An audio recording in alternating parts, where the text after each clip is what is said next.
ಬೆಂಗಳೂರಿನ ಮಹಾಜನಗಳೇ ಹುಷಾರ್. ನಗರದಲ್ಲೊಂದು ಖತರ್ನಾಕ್ gang active ಆಗಿದೆ. ಐಷಾರಾಮಿ ಬಂಗಲೆಗಳೇ ಇವರ ಟಾರ್ಗೆಟ್, ಖಾಲಿ ಮನೆಗಳೇ ಇವರ ಹಾಟ್ಸ್ಪಾಟ್. ಪಕ್ಕಾ ಪ್ಲಾನ್ ಮಾಡಿ ಸ್ಕೆಚ್ ಹಾಕಿ ಫೀಲ್ಡ್ಗೆ ಇಳಿತಾರೆ. ಸಿಕ್ಕಿ ಹಾಕಿಕೊಳ್ಳೋ ಭಯ ಇರಲ್ಲ. ಒಂದು ವೇಳೆ ಸಿಕ್ಕಿ ಹಾಕಿಕೊಂಡ್ರು ಇವರು ಮಾತನಾಡೋಲ್ಲ, ಯಾಕಂದ್ರೆ ಅಲ್ಲಿ ಮಾತನಾಡೋದು ಅವರ ಗನ್.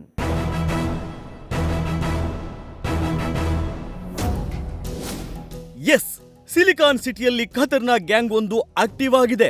ಐಷಾರಾಮಿ ಬಂಗಲೆಗಳನ್ನು ಟಾರ್ಗೆಟ್ ಮಾಡ್ತಿರೋ ಈ ಗ್ಯಾಂಗ್ ಪಕ್ಕಾ ಪ್ಲಾನ್ ಮಾಡಿ ಸ್ಕೆಚ್ ಹಾಕಿ ರಾಬರಿ ಮಾಡ್ತಿದ್ದಾರೆ. ರಾಬರಿ ಮಾಡೋದಷ್ಟೇ ಅಲ್ಲ, ಪ್ರಾಣ ತೆಗೆಯೋದಕ್ಕೂ ಇವರು ಹಿಂದೆ ಮುಂದೆ ನೋಡಲ್ಲ. ಅಷ್ಟು ಹಾರ್ಡ್ ಕೋರ್ ಕ್ರಿಮಿನಲ್ಸ್ ಅಂತ ಗೊತ್ತಾಗಿದೆ. ಸದ್ಯ ಬೆಂಗಳೂರು ಪೊಲೀಸರಿಗೆ ಈ ಗ್ಯಾಂಗ್ ದೊಡ್ಡ ತಲೆನೋವಾಗಿದ್ದು, ಇತ್ತೀಚೆಗಷ್ಟೇ ಸಹಕಾರ ನಗರದಲ್ಲಿ ತಮ್ಮ ಕೈ ಚಳಕ ತೋರಿಸಿ ಎಸ್ಕೇಪ್ ಆಗಿದ್ದಾರೆ. ಕಗ್ಗತ್ತಲ ರಾತ್ರಿ, ಸಮಯ ಸುಮಾರು 8:30ರಿಂದ 9 ಗಂಟೆ ಇರಬಹುದು. ಕೊಡಿಗೆಹಳ್ಳಿ ಪೊಲೀಸ್ ಠಾಣಾ ವ್ಯಾಪ್ತಿಯಲ್ಲಿರುವ ಸಹಕಾರ ನಗರದಲ್ಲಿ ನಡೆದಿರುವ ಘಟನೆ ಇದು. ವೃತ್ತಿಯಲ್ಲಿ ಡಾಕ್ಟರ್ಸ್ ಆಗಿರುವ ಉಮಾಶಂಕರ್ ಮತ್ತು ಆತನ ಪತ್ನಿ ಇಬ್ಬರು ಅವತ್ತು ಮನೆಯಲ್ಲಿರಲಿಲ್ಲ, ಕೆಲಸದ ನಿಮಿತ್ತ ಹೊರಗು ಹೋಗಿದ್ರು.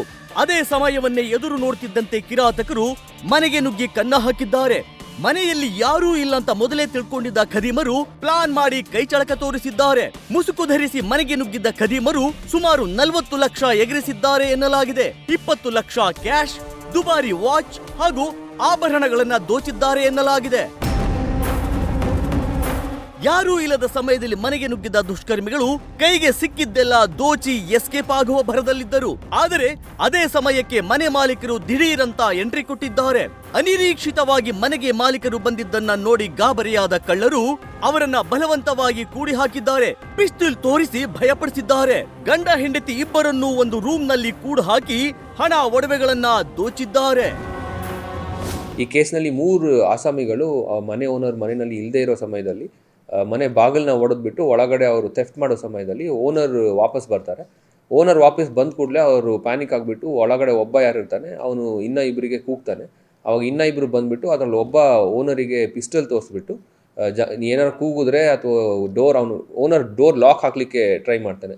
ಡೋರ್ ಏನಾರು ಲಾಕ್ ಹಾಕಲಿಕ್ಕೆ ಟ್ರೈ ಮಾಡಿದ್ರೆ ಶೂಟ್ ಮಾಡ್ತೀನಿ ಅಂತ ಹೆದರಿಸ್ಬಿಟ್ಟು ಅವ್ರನ್ನ ಒಳಗಡೆ ಕರ್ಕೊಂಡೋಗಿ ಒಳಗಡೆ ಒಂದು ರೂಮ್ನಲ್ಲಿ ಹಾಕಿಬಿಟ್ಟು ಡೋರ್ ಕ್ಲೋಸ್ ಮಾಡಿದ ನಂತರ ಇವ್ರು 3 ಜನ ಅಲ್ಲಿಂದ ಪರಾರಿಯಾಗಿರ್ತಾರೆ. ಆಮೇಲೆ ನಂತರ ಓನರ್ ಆಚೆ ಬಂದುಬಿಟ್ಟು ಚೆಕ್ ಮಾಡಿದಾಗ ಇವ್ರು 3 ಜನ ಇರೋದಿಲ್ಲ. ಮತ್ತು ಅವ್ರದ್ದು ಸಾಮಾನುಗಳೆಲ್ಲ ಚೆಕ್ ಮಾಡಿದಾಗ ಅವರಿಗೆ 500 ಗ್ರಾಮ್ಸ್ ಗೋಲ್ಡ್, 20 lakhs ಕ್ಯಾಶ್ ಮತ್ತು 6 ಬೆಲೆ ಬಾಳುವ ವಾಚ್ಗಳು ಕಳ್ತನ ಆಗಿದೆ ಅಂತ ಹೇಳಿಬಿಟ್ಟು ಗಮನಕ್ಕೆ ಬರುತ್ತೆ. ಆ ಬೇಸಿಸ್ ಮೇಲೆ ಅವ್ರು ನಮಗೆ ಕಂಪ್ಲೇಂಟ್ ಕೊಟ್ಟಿದ್ದಾರೆ ಮತ್ತು FIR ಮಾಡಿದ್ದೀವಿ ನಾವು. 2 ತಿಂಗಳ ಹಿಂದೆ 2 ಕೋಟಿ ದೋಚಿದ್ದ ಗ್ಯಾಂಗ್ ಇದೇನಾ? ಈ ಗ್ಯಾಂಗ್ ನಲ್ಲಿ 3 ಜನ ಇದ್ದರು ಅನ್ನೋದು ಮನೆ ಮಾಲೀಕರ ಹೇಳಿಕೆಯಿಂದ ಗೊತ್ತಾಗಿದೆ. ಆದ್ರೆ ಈ 3ರ ಜೊತೆ 4ನೆಯವನು ಇದ್ದಿರಬಹುದು ಎಂದು ಪೊಲೀಸರು ಶಂಕಿಸಿದ್ದಾರೆ. ಯಾಕಂದ್ರೆ ಈ ಹಿಂದೆಯೂ ಬೆಂಗಳೂರಿನಲ್ಲಿ ಇಂತಹದ್ದೇ ರಾಬರಿಯೊಂದು ಆಗಿತ್ತು. ಆ ರಾಬರಿಗೂ ಈಗ ಸಹಕಾರ ನಗರದಲ್ಲಿ ನಡೆದಿರುವ ರಾಬರಿ ವಿಧಾನಕ್ಕೂ ಸಂಬಂಧ ಇರುವ ಬಗ್ಗೆ ಪೊಲೀಸರು ಅನುಮಾನ ವ್ಯಕ್ತಪಡಿಸಿದ್ದಾರೆ. ಈ ಹಿಂದೆಯೂ ನಗರದಲ್ಲಿ ಇಂತಹದೇ ಒಂದು ಕಳ್ಳತನ ನಡೆದಿದ್ದು ಆಗ 2 ಕೋಟಿ ದೋಚಿದ್ದರಂತೆ. ಸೊ ಆ ಪ್ರಕರಣಕ್ಕೂ ಈಗ ನಡೆದಿರೋ ಪ್ರಕರಣಕ್ಕೂ ಹೋಲಿಕೆ ಇದ್ದು 2 ಗ್ಯಾಂಗ್ನ ಖದೀಮರು ಎಸ್ಕೇಪ್ ಆಗೋಕೆ ಒಂದೇ ಬ್ರಾಂಡ್ನ ಕಾರ್ ಬಳಸಿದ್ದಾರೆ ಎನ್ನಲಾಗಿದೆ. ಅಕ್ಯೂಸ್ಗಳು ಒಂದು ವೆಹಿಕಲ್ ಬಂದಿರೋದು ನಮಗೆ ಗಮನಕ್ಕೆ ಬಂದಿದೆ. ಮತ್ತು ಈ ಪ್ರಕಾರ ಮುಂಚೆನೂ ಕೂಡ ಒಂದು ಕೇಸ್ ಅವ್ರು ಮಾಡಿರೋದು ನಮ್ಮದು ಗಮನದಲ್ಲಿ ಇದೆ. ಈಗ ಅಕ್ಯೂಸ್ಡ್ ಯಾರಂತ ಹೇಳಿಬಿಟ್ಟು ನಮಗೆ ಕ್ಲೂ ಸಿಕ್ಕಿದೆ. ಅದ್ರ ಬೇಸಿಸ್ ಮೇಲೆ ನಮ್ಮವರು ವರ್ಕ್ ಮಾಡ್ತಾ ಇದ್ದಾರೆ. ಅಕ್ಯೂಸ್ ಅರೆಸ್ಟಿಗೆ ನಮ್ದೊಂದು ಸಪರೇಟ್ ಟೀಮ್ ಈ ವಿಚಾರದಲ್ಲಿ ಕೆಲಸ ಮಾಡ್ತಾ ಇದೆ. ಪೊಲೀಸರು ಕೊಟ್ಟಿರೋ ಮಾಹಿತಿ ಪ್ರಕಾರ ಈ ಗ್ಯಾಂಗ್ ವರ್ನಾ ಕಾರ್ ಬಳಸಿ ಎಸ್ಕೇಪ್ ಆಗಿದ್ದಾರಂತೆ. ಹಾಗಾಗಿ ಈ ಕಾರಿನ ಬಗ್ಗೆ ಹೆಚ್ಚಿನ ಮಾಹಿತಿ ಕಲೆ ಹಾಕಲಾಗಿದೆ. ಅದಕ್ಕಾಗಿ ಸ್ಪೆಷಲ್ ಟೀಮ್ ಕೂಡ ರಚಿಸಿದ್ದು ಈಗಾಗಲೇ ಆರೋಪಿಗಳ ಸುಳಿವು ಸಹ ಸಿಕ್ಕಿದೆ ಎನ್ನಲಾಗಿದೆ. ಅವ್ರು ಮೋಸ್ಟ್ ಪ್ರಾಬಬ್ಲಿ ಮನೆ ಯಾವ್ದು ಲಾಕ್ ಹಾಕಿರುತ್ತೆ ಮತ್ತು ಮನೆಯವರು ಆಚೆ ಹೋದ ನಂತರ ಇವ್ರು ಒಳಗಡೆ ಬಂದುಬಿಟ್ಟು HBT ಮಾಡುವಂಥದ್ದು ಒಂದು ಗ್ಯಾಂಗ್ ಇದೆ. ಅದೇ ಮೋಡಸ್ ಇಟ್ಕೊಂಡು ಅವ್ರು ಯಾವಾಗಲೂ ಆಪ್ರೇಟ್ ಮಾಡ್ತಾ ಇರ್ತಾರೆ. ಅಲ್ಲ, ಅದು ನಮಗೆ ಇನ್ನೂ ಅವ್ರು ಅರೆಸ್ಟ್ ಆದಮೇಲೆ ಡೀಟೇಲ್ಸ್ ಗೊತ್ತಾಗಬೇಕಾಗಿದೆ. ಬಟ್ ಈಗ ಸದ್ಯಕ್ಕೆ ನಮಗೆ ಗೊತ್ತಿರೋ ಪ್ರಕಾರ 3 ಜನ ಒಳಗಡೆ ಬಂದಿದ್ದಾರೆ. ಮೋಸ್ಟ್ಲಿ ಇನ್ನೂ ಒಬ್ಬ ವೆಹಿಕಲ್ನಲ್ಲಿ ವೇಟ್ ಮಾಡ್ತಾ ಇರ್ಬೋದು ಅಂತ ನಮಗೆ ಗೆಸ್ ಇದೆ. ಪ್ರೀ ಪ್ಲ್ಯಾನ್ಡ್ ಅಂದರೆ ಅವ್ರು ವಾಚ್ ಮಾಡ್ತಾರೆ. ವಾಚ್ ಮಾಡಿಬಿಟ್ಟು ಆ ನಂತರ ಅವರು ಮನೆಯಲ್ಲಿ ಯಾರು ಇಲ್ಲದೆ ಇದ್ದಾಗ ಬಂದುಬಿಟ್ಟು ಬಾಗಿಲು ಹೊಡೆದು ಕಳ್ತನ ಮಾಡ್ತಾರೆ. 3 ಜನ ನಮಗೆ ಗೊತ್ತಿರೋರು, ಮತ್ತು ಇನ್ನೂ ಒಬ್ಬ ಏನಾದ್ರು ಎಕ್ಸ್ಟ್ರಾ ಇದ್ರೆ ಕಾರ್ನಲ್ಲಿ ಕೂತಿರ್ಬೋದು ಅಂತ ಹೇಳ್ಬಿಟ್ಟು ನಾವು ಗೆಸ್ ಮಾಡಿದ್ವಿ.